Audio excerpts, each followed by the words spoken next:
entrepreneurs, people making a difference, people who go to work every day, and not only are they involved in their office or their business, but they're involved in the community. That's what Illinois is all about. And we need to remind our elected officials and the candidates for public office that that is their role, is to care about everybody. It's not grandstanding. If there's no corporation, if there's no business, if there's no employer, then the signal is wrong, because all the good works that they might want to do in spending our taxes is not going to get done if first and foremost the private sector isn't providing jobs. So jobs is the #1 agenda, and we're going to drive that agenda home in 2010. The Illinois Chamber's primary focus is public policy, to try to get good, strong public policy that nurtures business and grows business and makes prosperity and success an important part of our state. So now let me touch on another theme. The second theme is mediocrity. I am fed up, and I hope you are, with the sense that I see over and over and over again that there's some kind of willingness and acceptance of mediocrity in our state. You look at all these multi-state comparisons, and I read a lot of them, I see a lot of them. We're always in the middle or at the bottom. I happen to be serving on Governor Quinn's Economic Recovery Commission, and we met yesterday afternoon. And when it was all over with, I went over to a couple of the other people, and we stood on the side, and I said, look, I don't care what recommendations we necessarily come out with, but for gosh sakes, let's say that we're going to be the best in the country at something.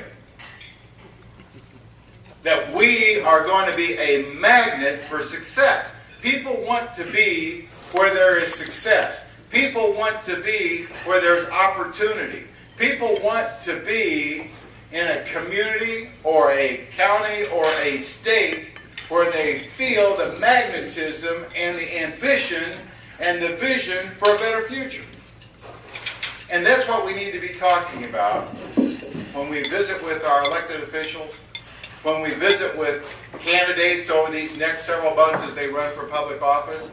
Let's make Illinois a beacon, and let's make Illinois a magnet, so that the best and the brightest, our college graduates, will stop looking for work someplace else because they know this is the place that they want to be. Now, having said all that, let me talk about some of the positives that I think that y'all might want to pay attention to in the coming months, because there are some really good things going on, and there are some important themes that we need to take advantage of. First and foremost is this past summer, Governor Quinn signed a capital bill. The first time our General Assembly in 10 years passed legislation to actually put money into roads and bridges and hospitals and schools and so on and so forth. About a $30 billion program. No small change there. Significant.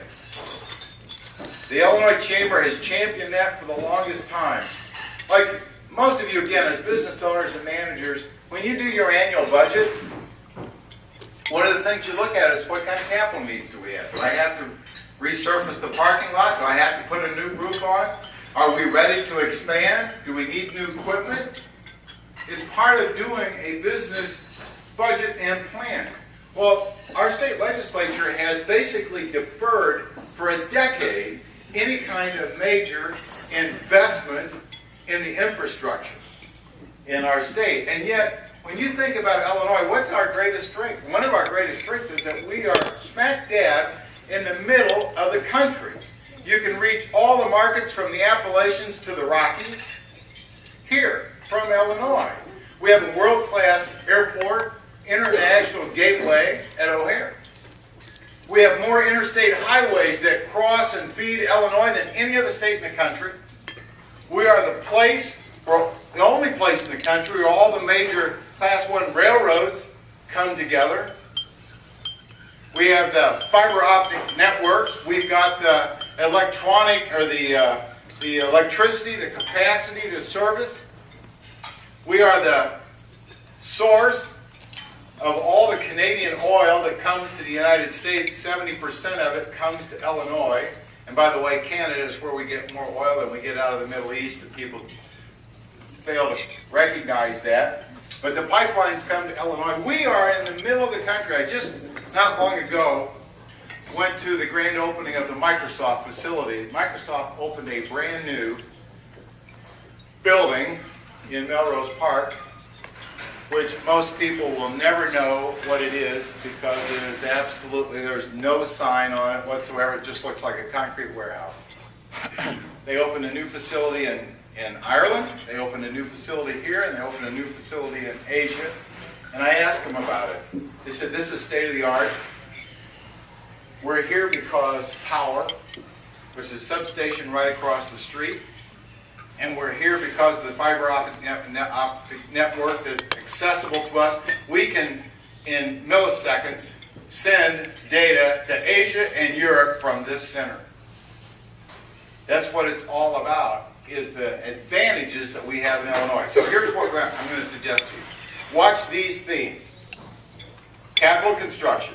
The state of Illinois is rolling out capital construction money. We're going to see more of that. If you're in the construction business, or if you can service the construction industry, be paying attention to that. I think that there's also a recognition that there's a theme coming from Washington that matches with Illinois. Energy. The president wants to talk about alternative energy.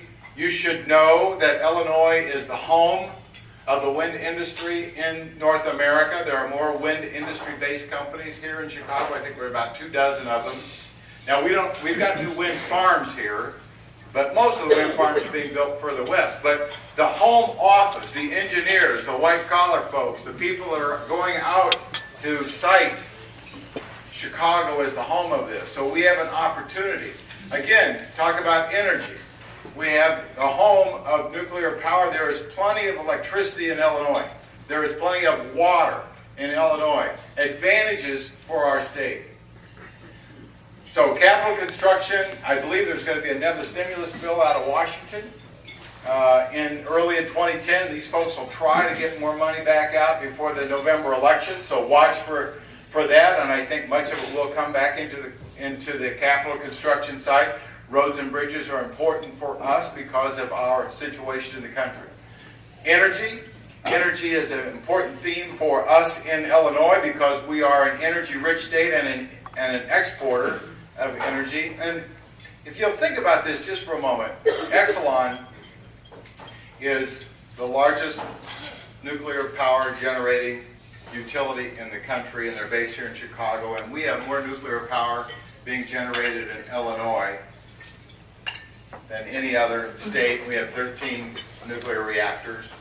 We have more coal under our ground than anybody else, and so some of the cutting edge activity about coal sequestration, or the sequestration of CO2s, that's going on here in Illinois. We're the home of the ethanol industry, so the biofuels, not just ethanol as we know it now, but tomorrow's biofuels.